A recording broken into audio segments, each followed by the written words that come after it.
Shalom, ladies yang dikasih dalam Tuhan. Sebelum kita mendengarkan firman, mari kita satu di dalam doa.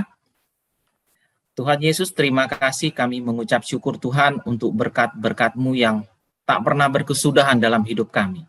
Hari ini Tuhan kami mengucap syukur. Pada malam hari ini pun Tuhan masih izinkan kami untuk boleh berkumpul melalui media Zoom ini. Sebentar kami akan bersekutu, kami akan mendengarkan firman. Biarlah Tuhan melalui setiap firman yang kami dengar, firman ini boleh membuat hidup kami berubah untuk menjadi lebih baik lagi, bahwa kami menyadari bahwa hidup kami sepenuhnya ada di dalam tangan kuasa Tuhan. Terima kasih Bapa, di dalam nama Tuhan Yesus, hamba berdoa, mengucap syukur, dan mengalaskan doa ini. Haleluya. Amin. Ya, shalom ladies yang dikasih dalam Tuhan, selamat malam dan puji Tuhan. Saya masih diizinkan untuk boleh menjadi berkat. Terlebih pada malam hari ini, jujur, untuk ikut ladies ini rasanya groginya berbeda. Karena harus disaksikan oleh para ladies yang sekian banyak jumlahnya, dan jujur, saya sendiri sangat nervous untuk malam ini membawakan firman-Nya. Tetapi saya percaya Tuhan akan menguasai saya, Tuhan akan memampukan sehingga firman ini boleh menjadi berkat buat para ladies pada malam hari ini. Malam hari ini saya ingin membawakan satu firman Tuhan yang diambil dari Kejadian 3 ayat yang ke-16. Kejadian 3 ayat yang ke-16. Nah, firman Tuhan berkata di sini adalah firman Tuhan kepada perempuan itu, susah payahmu waktu mengandung akan kubuat sangat banyak. Dengan kesakitan engkau akan melahirkan anakmu, namun engkau akan berahi kepada suamimu dan ia akan berkuasa atasmu. Amin. Firman Tuhan ini bercerita tentang bagaimana ketika Tuhan sedang, boleh dibilang saya artikan dalam bahasa yang sederhana adalah Tuhan sedang marah pada saat itu ketika manusia jatuh ke dalam dosa. Ketika manusia diperdaya oleh iblis melalui ular sehingga memakan buah terlarang, dan Hawa mengambil buah terlarang itu dan memakannya, kemudian memberikannya kepada Adam. Dan Adam pun memakannya, akhirnya mata mereka terbuka. Dan Tuhan mendatangi mereka, kemudian Tuhan mengutuk ular bahwa dia akan berjalan dengan perutnya, bahwa dia akan dihancurkan, dan lain-lain sebagainya. Kemudian sampai ke ayat ke-16 dikatakan bahwa firman-Nya, Tuhan juga marah kepada perempuan itu. Dia katakan bahwa firman-Nya kepada perempuan itu, susah payahmu waktu mengandung akan kebuat sangat banyak. Ini sudah kita ketahui, mungkin para ladies pasti sudah tahu yang sudah berumah tangga, ini sudah terjadi karena Tuhan sudah memfirmankannya dari awal. Kemudian dikatakan lagi, dengan kesakitan engkau akan melahirkan anakmu, namun engkau akan berahi kepada suamimu dan ia akan berkuasa atasmu. Firman ini menarik. Firman ini jujur bagi saya ini adalah sesuatu yang menggugah saya untuk cari tahu lebih banyak. Apa arti kata birahi di situ? Kata birahi ini sepertinya artinya selalu negatif konotatifnya. Karena banyak sekali orang mengartikan ini adalah sesuatu yang negatif. Sepertinya wanita ini hal negatifnya punya keinginan nafsu seksual yang lebih tinggi, sepertinya dalam tanda kutip. Dan hal ini sering diserang oleh orang-orang di luar sana yang pemahamannya akan firman mungkin kurang atau yang tidak tahu sama sekali. Contoh, saya pernah bertemu dengan orang-orang, saya kadang-kadang sering tanya, menurut kamu firman ini artinya apa? Banyak kali orang yang belum sungguh-sungguh mengerti firman, mereka selalu mengartikan bahwa kata birahi di situ adalah arti keinginan seksual. Dan saya tahu ladies di sini adalah wanita dewasa, dan bagi saya berbicara hal ini adalah suatu pergumulan, tetapi saya akan coba menyampaikan dengan bahasa yang sederhana. Saya harap para ladies bisa mengerti walaupun ada keterbatasan saya dalam menyampaikannya. Arti birahi di sini adalah bukan secara seksual, tetapi arti birahi di sini ketika saya cari tahu di dalam bahasa aslinya, dikatakan bahwa di situ adalah artinya sebuah keinginan. Nah, kita pahami dulu. Kata sebuah keinginan di sini adalah keinginan yang berbentuk sifat. Jadi dari awal Tuhan sudah mengatakan bahwa wanita, Hawa khususnya, akan punya satu keinginan, sebuah sifat, keinginan atau kerinduan atau niat. Jadi arti birahi itu bukan secara seksual, tetapi keinginan untuk menguasai. Nah, ini harus kita pahami. Jangan kita seperti orang-orang di luar sana. Saya pernah ketemu dengan orang yang sudah lama Kristen pun, begitu saya tanyakan firman ini, dia langsung konotatifnya negatif. Oh iya, wanita itu begini, begini, begini. Saya bilang tunggu dulu. Kita harus sadar dulu bahwa tidak mungkin Tuhan memberikan firman yang sepertinya sedang menghukum Hawa sedemikian rupa dengan nafsu yang berlebihan. Tetapi ternyata arti sesungguhnya adalah bahwa keinginan wanita yang ingin menguasai pasangan hidupnya. Nah ini, makanya kenapa judul saya malam hari ini saya ambil apa? Menguasai atau dikuasai. Dari awal wanita, Hawa sudah dikatakan bahwa Tuhan mengutuknya dengan keinginan birahinya untuk menguasai pasangannya. Kalau kita boleh lihat di terjemahan beberapa Alkitab, khususnya di Alkitab di Indonesia ini banyak, saya coba perhatikan satu persatu. Ada satu Alkitab yaitu terjemahan sederhana Indonesia atau TSI, itu memberikan satu pengertian yang mendekati, menurut saya itu mendekati. Jadi di terjemahan TSI dikatakan di Kejadian 3 ayat 16, dikatakan bahwa dan kepada perempuan itu Tuhan berkata, aku akan memperbanyak penderitaan dan rasa sakit saat kamu melahirkan. Itu sudah terjadi kan? Kemudian kata birahinya bukan birahi, tetapi kamu akan ingin berkuasa atas suamimu, tetapi dialah yang akan berkuasa atasmu. Artinya bahwa hari ini kita para ladies mengerti sebuah kata yang sesungguhnya bahwa ini bukan hal negatif. Tetapi ada sifat yang negatif yang Tuhan tidak mau itu kita lakukan. Yaitu apa? Ketika kita punya keinginan, punya kerinduan, punya niat untuk menguasai pasangan kita. Hari ini berapa banyak orang-orang di luar sana tanpa sadar karena rasa ingin menguasai inilah membuat dia jatuh di dalam dosa. Memang awalnya ingin menguasai sepertinya cuma keinginan. Tetapi ketika kata sifat ini dilakukan, akhirnya menjadi kata kerja dan dilakukan, dan itulah yang dikatakan dosa. Dosa itu adalah ketika kita ini punya hawa nafsu, ingin menguasai pasangan kita. Bukan hanya pasangan, kadang-kadang kita juga ingin menguasai orang-orang di sekeliling kita. Itulah yang salah. Banyak kali kita lihat orang di sana pelan-pelan ingin menguasai secara fisik, mungkin suaminya, mungkin anaknya, mungkin orang-orang di sekelilingnya. Pelan-pelan mulai naik lagi. Akhirnya mulai ingin menguasai hartanya, ingin menguasai kekayaannya, ingin menguasai milik orang lain. Itulah cikal bakalnya yang akan menjadi dosa. Tetapi kita lihat, kata birahi ini di dalam Alkitab ada beberapa kali terjadi dalam beberapa wanita di dalam Alkitab. Pertama memang dikatakan untuk Hawa. Kemudian di Kejadian 18 ayat 12, kalau boleh tolong dibuka, dikatakan juga bahwa Sarah pun punya birahi. Kita lihat ya, di Kejadian 18 ayat 12 dikatakan, ketika Sarah, waktu dikatakan bahwa Tuhan dia akan mengandung, kemudian Sarah ngomong, jadi tertawalah Sarah dalam hatinya katanya, akan birahikah aku setelah aku sudah layu, sedangkan tuanku sudah tua? Arti birahi di dalam Kejadian 18 ayat 12 yang dikatakan oleh Sarah ini adalah birahi dalam artian, adakah aku masih bisa bersenang-senang atau menyenangkan pasanganku? Bukan menguasai, tetapi adakah aku bisa memberikan kesenangan kepada pasangan?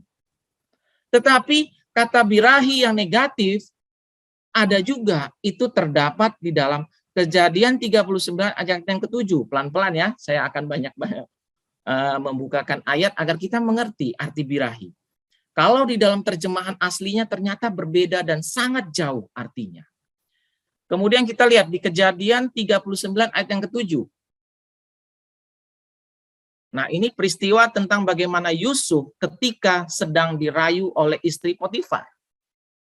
Ketika istri Potifar merayu Yusuf, dia ngomong, selang beberapa waktu istri tuannya memandang Yusuf dengan birahi. Lalu katanya, marilah tidur dengan aku. Disinilah kata birahi yang sesungguhnya yang berarti negatif yang mengarah ke arah seksual. Karena di sini dikatakan di terjemah asli, mengatakan bahwa ada niat dari istri Potifar untuk mengambil, dalam bahasa aslinya ya, untuk mengambil, mengingini, membawa Yusuf untuk berbaring atau tidur dengan dia secara seksual. Nah, hari ini kita lihat firman Tuhan hari ini boleh dibilang adalah firman yang merupakan kebenaran. Hari ini kita belajar satu firman yang bisa memerdekakan kita. Artinya bahwa firman Tuhan ini harus mendidik kita agar kita tidak salah mengartikan firman terlalu jauh. Hari ini kita belajar untuk di dalam firman Tuhan, janganlah menjadi orang yang suka menguasai orang lain. Firman hari ini menyadarkan kita bahwa kita harus menjadi orang Kristen, orang yang sudah kenal Tuhan, harus minimal bisa menguasai diri kita sendiri. Karena ketika kita menginginkan, ketika kita punya keinginan menguasai orang lain, itulah yang menjadi dosa dan membuat kita jauh daripada Tuhan. Hari ini kita lihat, firman Tuhan mengajarkan, kita menyadari Tuhan telah berfirman bahwa kaum Hawa khususnya akan punya birahi dalam artian keinginan untuk menguasai pasangannya. Artinya bahwa itu adalah dosa dan kita tidak boleh menguasai keinginan memiliki, apalagi mengatur orang lain seperti yang kita mau. Contoh terlalu banyak. Kemarin saya waktu beberapa minggu yang lalu diizinkan untuk berada di Surabaya. Saya dipertemukan dengan satu keluarga. Keluarga ini keluarga yang harmonis, anaknya yang dulu masih kecil sekarang sudah dewasa dan saya kaget sudah datang dengan pasangan hidupnya, dengan pacarnya. Singkat cerita mereka berbicara, akhirnya terjadi pertengkaran. Pertengkarannya cukup sederhana, karena si wanita ingin menguasai pacarnya. Caranya bagaimana? Dia cuma ngomong, kamu kalau saya berangkat tidak boleh ke sini, ke situ, ke sini, ke situ, ke sini, ke situ. Kamu tidak boleh begini, begini, begini.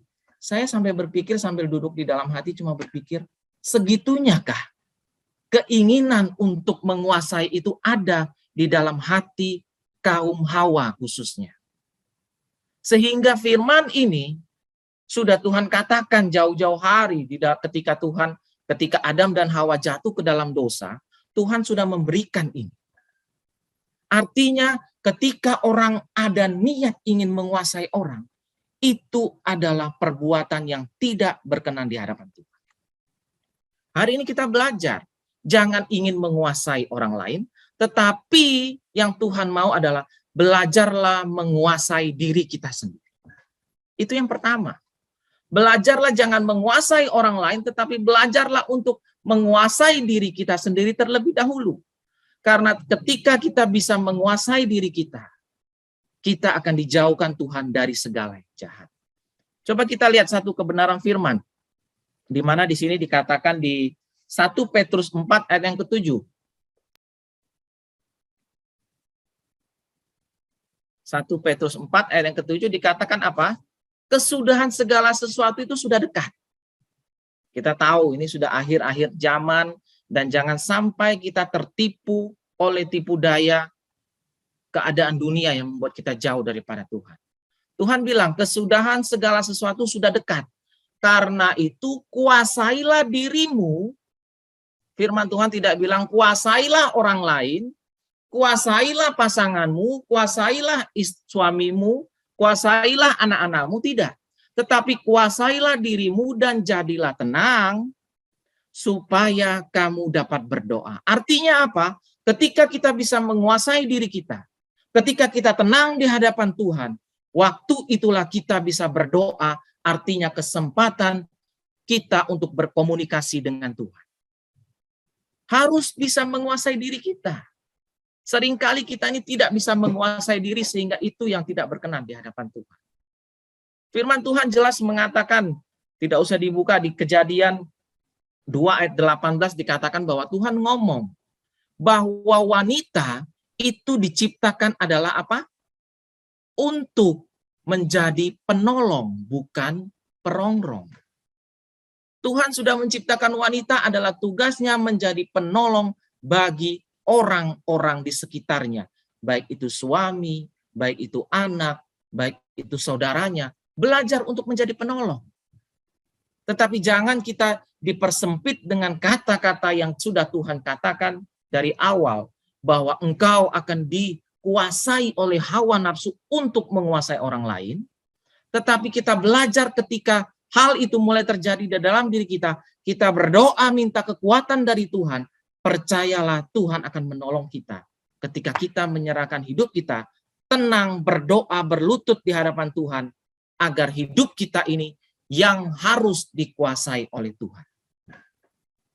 Amin. Jangan kita belajar lagi untuk ingin memiliki orang lain, tetapi belajarlah untuk menguasai diri kita dulu. Makanya di gereja kita luar biasa, di gereja Best diajarkan bahwa salah satu poin di dalam mega project kita yang hari Rabu apa? Penguasaan diri. Tuhan, ini adalah salah satu karakter Tuhan. Tuhan Yesus pun ketika ada di dunia, dia menguasai dirinya. Agar apa? Tidak melakukan hal yang buruk, tidak melakukan hal yang berdosa, sehingga tidak mempermuliakan nama Tuhan. Hari ini para ladies, saya percaya setiap kita adalah ladies-ladies yang sudah diubahkan. Amin. Kita sudah ditebus oleh darah Kristus. Ini adalah kutuk masa lalu. Dan saya terlalu percaya hidup kita di dalam perjanjian baru. Di dalam ketika Yesus telah menebus dosa saudara dan saya. Kutuk ini sudah Tuhan patahkan. Amin. Sudah Tuhan patahkan bagi saudara dan saya. Hari ini ketika kita sudah percaya bahwa Yesus itu Tuhan yang berkuasa, artinya Yesus itu Tuhan yang menguasai hidup kita, seutuhnya hidup kita adalah milik Tuhan. Ketika kita sudah menjadi miliknya Tuhan, disitulah segala kutuk dosa masa lalu kita sudah diampuni oleh Tuhan. Hari ini kita harus melangkah ke depan. Kuasai diri kita agar kita bisa berkomunikasi dengan Tuhan. Kuasai diri kita agar kita bisa tenang, sehingga hidup kita ini menjadi berkat. Tetapi yang paling utama dalam hidup kita, jangan lupa adalah agar hidup kita bisa dikuasai oleh Tuhan. Itu yang penting. Makanya kita lihat, boleh tolong dibukakan satu firman Tuhan ini adalah contoh. Di Yohanes 8 ayat yang ke-32. Dan kamu akan mengetahui kebenaran, dan kebenaran itu akan memerdekakan kamu. Hari ini, para ladies telah mendengar kebenaran firman. Dan kita tahu bahwa Yesus itu ada di dalam hati kita. Amin.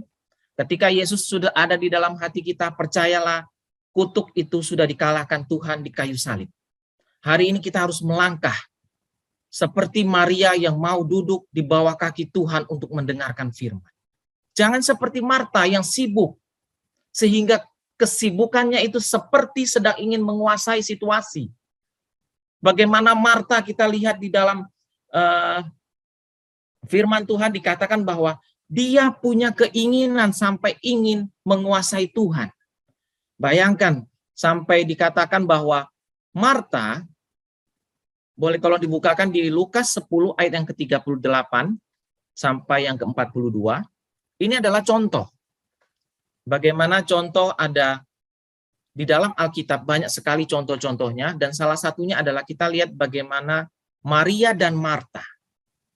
Dikatakan di firman Tuhan di ayat 38, ketika Yesus dan murid-muridnya dalam perjalanan, tibalah ia di sebuah kampung. seorang perempuan yang bernama Marta menerima dia di rumahnya. Perempuan itu mempunyai saudara yang bernama Maria. Maria ini duduk dekat kaki Tuhan dan terus mendengarkan perkataannya. Sedangkan Marta sibuk sekali melayani. Ia mendekati Yesus dan berkata, "Tuhan, tidakkah engkau peduli bahwa saudaraku membiarkan aku melayani seorang diri? Suruhlah dia membantu aku." Dalam konteks ini kesannya bahwa Marta ingin juga menguasai firman. Kita lihat bagaimana Marta ingin menyuruh Tuhan Yesus untuk menyuruh dia, membantu dia untuk mengatur Maria. Ini adalah hal yang salah dan dosa, saudara. Bahwa Marta ingin menguasai firman. Sedangkan kita hari ini harus menyadari yang harus menguasai kita adalah Sang Firman. Bukan kita menguasai firman. Bagaimana Marta menyuruh Yesus untuk menyuruhnya, membantunya untuk menyuruh Maria melayani dia. Tetapi kita lihat bagaimana Maria adalah sosok perempuan, sosok wanita, sosok ladies yang hidupnya bisa menguasai dirinya. Bagaimana dia tahu prioritas yang paling baik. Bagaimana dia ingin menyerahkan hidupnya dikuasai oleh firman. Caranya bagaimana? Dengan dia mau duduk diam, mendengarkan setiap kebenaran firman. Itulah caranya kita hidupnya dikuasai oleh firman. Jangan seperti Maria, sibuk sendiri, ingin menguasai orang lain sampai ingin menguasai firman, yaitu ingin menguasai Yesus dengan menyuruh Tuhan Yesus untuk mengatur segala sesuatu.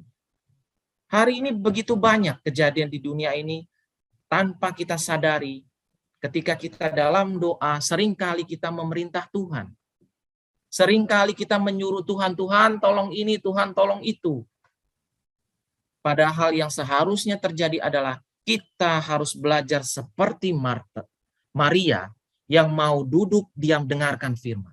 Artinya apa? Ketika kita duduk diam, kita izinkan bahwa firman itu yang menguasai hidup kita, sehingga kita bisa tenang dan kita bisa berdoa, kita bisa berkomunikasi dengan Tuhan, sehingga apa yang kita lakukan boleh baik dan berkenan di hadapan Tuhan. Hari ini kita dikuatkan oleh firman. Jangan tertipu dengan tipu daya, mungkin terjemahan oleh orang-orang yang kurang memahami arti birahi. Tetapi kita hari ini diajarkan bahwa arti sesungguhnya adalah ketika kita ingin menguasai orang lain. Hari ini kita ingin belajar tidak menguasai orang lain, tetapi kita ingin menguasai diri kita sendiri, sehingga hidup kita ini berkenan di hadapan Tuhan. Tetapi kita ingin naik setingkat lagi lebih tinggi, yaitu bukan cukup hanya bisa menguasai, mengendalikan diri kita, tetapi berserahlah kepada Tuhan dan izinkan Tuhan juga untuk menguasai hidup kita. Kita buka satu firman lagi di Kisah Para Rasul 1 ayat yang ke-8. Di sini kita harus ingat kembali bahwa ketika Tuhan Yesus akan naik ke sorga, Tuhan Yesus berpesan kepada murid-muridnya. Artinya ini juga pesan Tuhan kepada saudara dan saya. Ini juga pesan kepada para ladies pada malam hari ini. Tuhan ngomong ketika dia akan naik ke surga. Tetapi kamu akan menerima kuasa, Tuhan bilang. Kalau Roh Kudus turun ke atas kamu, artinya rohnya Tuhan. Rohnya Tuhan berkuasa di dalam hidup kita. Dan kamu, artinya saudara dan saya, akan menjadi saksiku, saksinya Yesus, di Yerusalem dan di seluruh Yudea dan Samaria sampai ke ujung bumi. Hari ini, ladies, janganlah pernah takut lagi. Hidup saudara dan saya hari ini sudah ada Roh Kudus. Artinya, Roh Tuhan sudah berkuasa di dalam hidup kita. Hari ini kita harus yakin, hidup kita ini seutuhnya milik Tuhan. Adakah kita sekarang mau berserah kepada Tuhan? Adakah hari ini kita menyadari bahwa kita sudah ditebus oleh Tuhan dan Yesus yang kita sembah berkuasa atas hidup kita dari sekarang dan sampai selama-lamanya. Kalau itu saudara, ladies, menyadarinya, maka kita akan hidup di dalam kebenaran, bukan hidup di dalam penguasaan, dikuasai orang lain, atau menguasai orang lain, tetapi kita belajar hidup kita adalah dikuasai oleh Tuhan. Tema kita hari ini, jangan menguasai orang lain, tetapi belajar untuk dikuasai firman. Karena ketika kita dikuasai firman, artinya kita beriman. Kita percaya bahwa otoritas Tuhan itu yang utama di dalam hidup kita. Tanpa Tuhan, kita tidak bisa. Tetapi kalau kita yakin punya iman, berjalan dengan iman, percayalah dengan iman, Tuhan sudah ada di dalam hidup kita, maka izinkan juga Tuhan untuk menguasai dan mengendalikan hidup kita seutuhnya. Amin. Ini saja sedikit firman Tuhan yang bisa saya sampaikan. Mari ladies, kita satu di dalam doa. Tuhan Yesus, terima kasih, kami mengucap syukur untuk berkat firman yang telah kami dengarkan pada malam hari ini. Biarlah kami Tuhan boleh menjadi ladies-ladies yang bijaksana, di mana kami boleh mengerti firman ini bukan dari kata orang, tetapi kami boleh belajar untuk mengerti firman ini dari kebenaran firman yang kami baca. Biarlah setiap firman ini Tuhan boleh memerdekakan kami karena kebenaran. Biarlah firman ini Tuhan boleh menyadarkan kami harus menjadi orang-orang ladies-ladies yang berkenan di hadapan Tuhan. Kami tidak ingin berdosa Tuhan. Ketika kami tahu, kami telah dulu jatuh di dalam dosa. Ketika kami ingin menguasai orang lain, menguasai orang-orang di sekitar kami. Tetapi ketika firman ini menyadarkan kami bahwa kami telah dibebaskan dari segala kutuk dan dosa. Kami telah dimerdekakan oleh firman. Biarlah kami ingin hidup kami ini sekarang boleh dikuasai oleh firman-Mu. Biarlah firman-Mu ini Tuhan boleh menuntun kami, sehingga para ladies yang ada pada malam hari ini boleh menjadi berkat dan boleh menjadi terang dunia, sehingga boleh dirasakan, boleh dilihat oleh seluruh umat manusia. Mari para ladies, taruh tangan kita di dada, karena firman Tuhan mengatakan, jagalah hatimu dengan segala kewaspadaan, karena dari sanalah terpancar kehidupan. Jemaat yang dikasihi Tuhan, jadilah berkat dan terimalah berkat rahmat anugerah dari Allah Bapa di sorga, di dalam Putra Tunggalnya Tuhan kita Yesus Kristus, dan di dalam persekutuan, pertolongan, penghiburan Roh Kudus yang menyertai kita mulai sekarang sampai selama-lamanya. Mari kita tutup dengan doa yang diajarkan oleh Tuhan Yesus bersama-sama, yaitu doa Bapa kami. Bapa kami yang di sorga, dikuduskanlah namamu, datanglah kerajaan-Mu, jadilah kehendak-Mu di bumi seperti di sorga. Berikanlah kami pada hari ini makanan kami yang secukupnya, dan ampunilah kami akan kesalahan kami, seperti kami juga mengampuni orang yang bersalah kepada kami. Dan janganlah membawa kami ke dalam pencobaan, tapi lepaskanlah kami daripada yang jahat, karena Engkaulah yang mempunyai kerajaan, dan kuasa, dan kemuliaan sampai selama-lamanya. Haleluya. Amin. Shalom, Tuhan Yesus memberkati.